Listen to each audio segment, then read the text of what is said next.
Doesn't have the OEM skid plate, but that's a cool skid plate to have. At least it's got one. So, those are all the things that are jumping out to me. Did he overpay at $6,500? Well, 86 350Xs are getting harder and harder to find. What would have been a more easier number to swallow? What would have got me to buy this machine if I was there? Probably $5,000. If it was $5,000, I would have loaded it up for myself and made it into something nice. But it's checking a lot of boxes. The crack in the rear fender is unfortunate.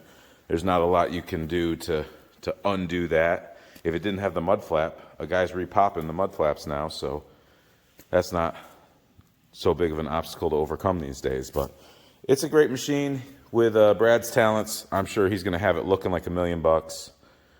Serwa tires would make this thing look a lot nicer with those OEM rims that he found, some OEM fork boots, and just a deep clean, some paint on that header or the exhaust system. It's got a lot of potential.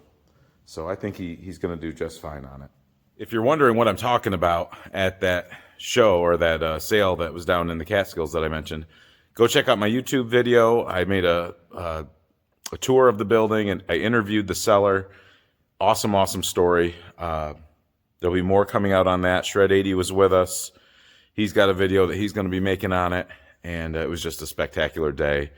One of those days that humbles you as a collector and an enthusiast. That's it. Now I got to go to work. Well, Brad, you just bought a 350X. Toolkit. It did start. We questioned how much gas it had in it. Didn't want to stay running.